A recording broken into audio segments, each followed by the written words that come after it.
What's going on, everybody? It's your boy T Spill, and welcome to Spilling All the Tea. I have some reality for you guys. This is Lovely Hip Hop Atlanta, Season 4, Episode 5. And since this is Spilling All the Tea, you guys know I have to have some tea. Really not trying to be classy on y'all. I mean, y'all really can't see it. Having a little stir in there, It is what the fuck it is. I'm not going to use stir because I'm not going to be sipping on this shit.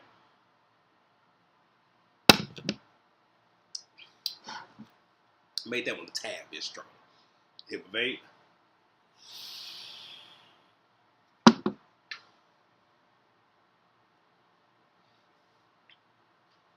Alright, and before I get into this, quick service announcement. If you guys have been wondering, well, one, where the hell I've been, why this video is late, like I said, there'll be a link or I guess a card, e-card or whatever they call it, somewhere embedded in this video.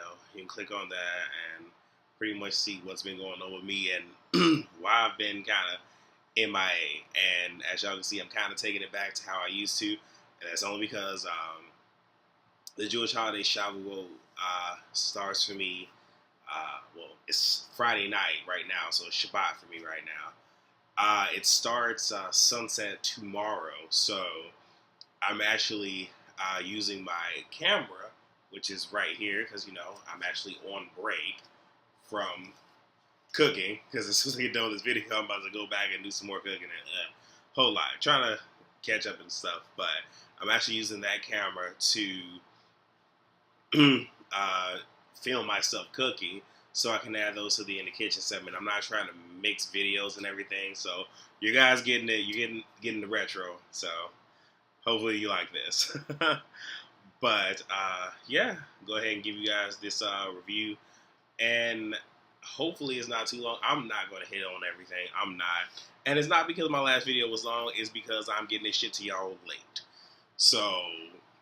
Well, that's really not an excuse. I don't know. Maybe it's because, I don't know. I'm going to just give y'all what I got. Hopefully y'all like it. All right. Again, sorry for the lateness, but, you got, pick up where it left off. Jocelyn is getting the tea from Margot. Margot feels that Jocelyn is, someone she feels comfortable around to spill the tea, though you just met her. My thing is, hell, if you want to sit here and let the world know, me personally being them, because I could be messy from time to time, I would have just did a motherfucking video, made the shit go viral, made sure they put in the title, Nico's wife spills the tea on what really happened with the sex tape. Boom, there you go. Could did that. Hell, if you just want to spill the tea shit, you could have found a motherfucking YouTuber. I'm pretty sure, somebody would have been like, oh, hell yeah, spill that tea. Let's get this shit on camera, too. Live feed. Whatever.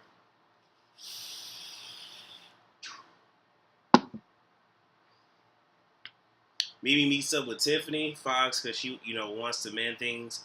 And, what I had an issue with was Mimi is telling, I really do think she should get a, what is it called, a megaphone, and just pretty much be like, you guys, Stevie J is in rehab. Like, that's what she needs to do, because, she apologized, that's what Tiffany Fox wanted. And she could have just said, I said, some things happened that night, but, Stevie J, he's away just getting his mind right, because he was actually embarrassed about the night, too. Could have said that, but said, he's in rehab, and it's like, you ain't got, why you tell the man business like that? And that's gonna fuck up your motherfucking money. It's fucking stupid. And then Tiffany reveals that Mimi wants to manage her. And Tiffany's like, whoa, I have a manager. This person been here from day one, but I respect your hustle and I want to see what you can do. And Mimi was like, okay, well, allow me to show you what I can do and we move from there. And Tiffany's like, I bet. My whole thing is this, yeah, if you have a manager that's been there from Jump Street, no shade on your motherfucking manager, but where are you right now? What are you doing? Yeah. So now we got Mama D and Ernest, and he says something that's profound and comes back up later. But he pretty much told her, like, you need not worry about your kids. Because she brings up the script and she's like, you need not worry about your kids. They grown, let them do what they do, but let's worry about us. Good shit. Just get out their fucking business.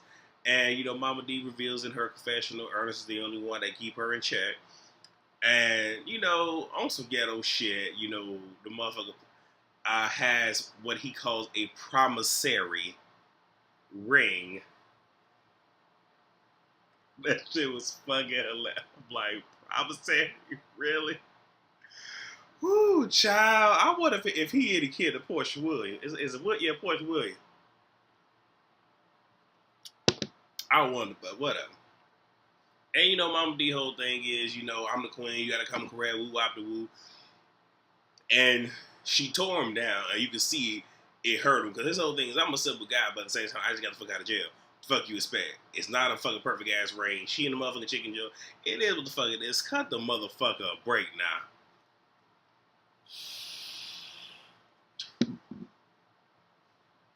But anyway, she puts the ring on, move on from there. You got Johnson at a stationary place, get some cars, of course. Carla's simple ass, like, why you got me in a paper place?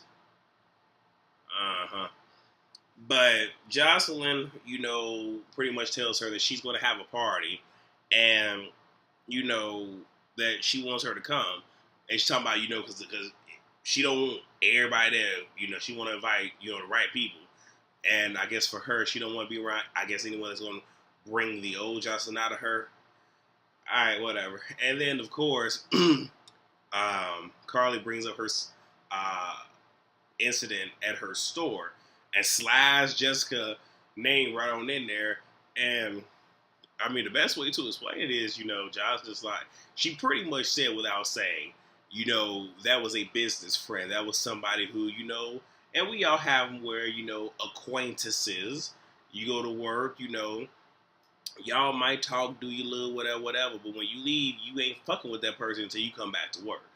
Pretty much what that is. And, she even says, like, people from the past are resurfacing and, using my name like, oh, yeah, I know that person said third. And that happens, all over the place with people. Be like, yeah, I know this person said third, but it's like, do you know me or did you know of me or did we just work together? But do you really know me? That's what that was. Now we got Kirk and Rashida. I'm not finna give this shit any time of day. All I'm gonna say is that he is $30,000. He spent over $30,000 in a day. Lied and told her he's $100,000 in the hole because they at Chateau Kirk and Rashida, and the shit still ain't built. And Rashida talking about how she gonna freeze joint accounts. All I'm gonna say is this: look, if y'all have joint accounts and he went and spent money without telling you, spend the money, open up your store. And that's it. See, that's what it is. Okay, I done solved your problem. But I don't believe they fucking storyline any fucking way. So, moving on.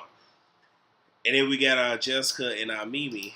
And Mimi tells Jessica, I want to add you to my roster. Yeah, who the fuck else is on this roster? Yeah, because we ain't heard nobody else. But want to add her to the roster, and Mimi says, Stevie J is in rehab and the indictment. And again, it's like you telling all this man's business because you doing the absolute most right now. Whatever.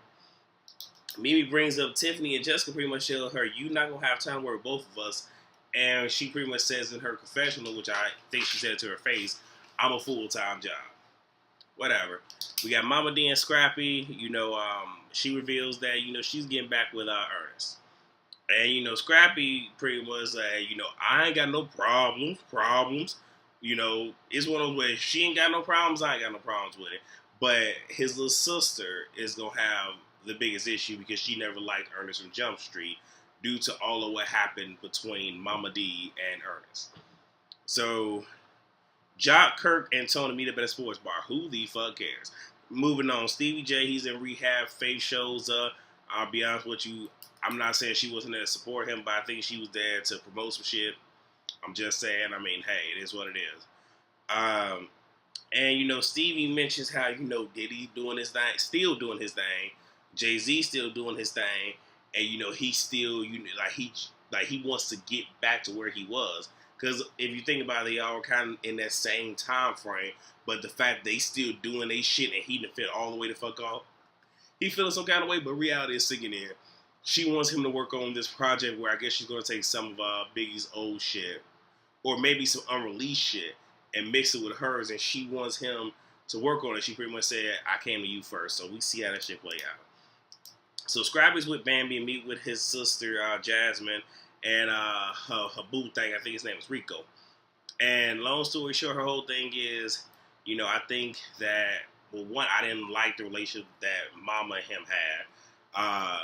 He was very abusive verbally. Is that third? Mama tried to push him on me more or less in terms of trying to force them to like each other. She does not like him and feels that he's an opportunist. Why would you get, she was the one that got you locked up. She's the first person you make contact with when you get out. And you want to get back with the person that has sent your ass away for 7 years. And she feels that now that she's getting some money from I Deserve, that he's coming for that. We'll fucking see. But she truly feels he's an opportunist. So now we get to Jocelyn. She had her party. And I'm going to say this. Was it really a party? Or was it just a small little get-together? Because all you really had was whom she invited. So it's her, 3 people she invited, and I'm going to get to them in a second, and the dancers. So it started off with her and Carly there. Then this girl named Prima Donna walks in. And apparently they met because she's friends with Black China. We name drop her right now. I'm not going to say too much about Prima Donna right now. I saw some shit. Hopefully she could just redeem herself, especially for what the fuck she came in there wearing. Because I don't know what the fuck was on her head, and I have no idea what the fuck was on her body. But they did not compliment her, so she needed to come back and try it again. But, Margot walks in, and, she starts spilling all the damn tea. Like, everybody's spilling all the fucking tea, and I could have swore that was my damn job. Like, they taking my shit away from me. I don't like that. But, Prima Donna said something that made sense. I'm not finna sit here and spill all my tea. I see she doing it. Don't mean I'm not gonna sip it. And I mean, the shit, I feel that shit. When you got a motherfucker that's just in here run off at the mouth, hell yeah, here is my fucking glass. Fill that shit all the way the fuck up. I ain't telling you mine, but shit, I will enjoy yours. And yeah, pretty much that. And then it pretty much ends with Mimi. She takes Jessica to meet with Jazzy Faye. And I don't know if it was just me. I don't think Jazzy Faye was really truly feeling her. Because, he asked her, what makes you different from everybody else? I'm from Memphis. And he was like, oh. I was like, the fuck does that mean? Because you ain't the only one from motherfucking Memphis, but okay. And then he asked her, if you could compare yourself to anyone, who would it be? More or less, I think he was trying to say, I guess he's trying to get a feel for who she is as an individual and as an artist. She's like, nobody. And he's playing off, he's like, okay, I like her confidence. Okay. He's a little bit more animated than that, but, I don't really think he was feeling her all that much. And then in walks Tiffany. Like, I'm not finna sit here and go tit for tat for what was said, but you got Jessica's just like, why is she here? Now she's talking to Mimi, and now Jessica's talking to Mimi, but Tiffany is talking to Jessica, but don't talk to me. She's like, I'm talking to her, but I'm talking to you. Da, da, da. But why are you here? Why don't you ask Mimi? I was trying to ask Mimi, and then they're going back and forth. Tiffany calls Jessica a bitch. Shit's getting crazy. And, Jazz is like trying to say that, like trying to calm it down, like respect the space. Mimi just sitting there ain't saying the motherfucking thing, just letting the shit unfold and ensue. And, actually it was at this point when shit got a little crazy that he said respect the space. And, Tiffany, walks out. What I would say is this. When shit got that crazy, Tiffany should not have said anything. Because she's made herself look real horrible. And, I mean, that right there could really hurt her fucking brand. Where she could have just let Jessica act the fuck up and just sat there very classy. But Tiffany did say one thing. She questioned Mimi's management skills. But how dare you have 2 people at a meeting and not tell the other about the other? The only thing that got me is you kept having Jessica say, my session, my session, my session. This ain't a fucking session. It's a fucking meeting. I mean, I do agree with what Tiffany said, but I mean, gotta get your lingo right. That wasn't a session. Y'all worked in the studio.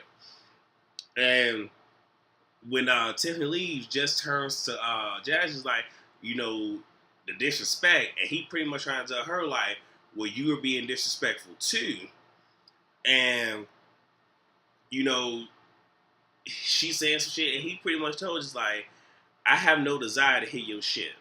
I'm done. And I was like, ooh, ooh. And he's trying to talk to her on some real shit, but she keeps cutting him off again. I'm not going tit for tat like I normally do. I didn't write all the shit down. I just wrote down key shit. But he finally got to a point where he was done. He pretty much told her, excuse yourself. And I was fucking here for it. Like, you know, like I said, we want to talk about, you know, palaces and thrones. Well, he sat on his motherfucking throne. And he was trying to sit here and reason with her. And then he pretty much told her, you can excuse yourself. Bloop. That's pretty much it, y'all. So hopefully that wasn't too long. But yeah, that is my review, recap, synopsis, response, whatever we're going to call this, to Love and Hip Hop ATL Season 4, Episode 5. With this video, with this video and all others, please rate, comment, and subscribe. To my subscribers, thank you for rocking out with me. New subscribers, welcome to the family. To everybody who's just watching, if you like what you see, you like the content, you know, hey, if you want to join the family, it's very simple. Hit the subscribe button. Since this is spilling all the tea, I spill the tea so you guys can catch it. Bring whatever it is that you want to catch the tea in. I normally drink all of what I can't get this. Oh, I could, but I'm gonna go ahead and just take a off of it. And thank you guys for watching. I know I'm late with it, so like I said, if you decide to watch it, thank you. That pretty much means you just want to hear my commentary on it. So until the next video, I will see you guys later. I love all of you. Peace.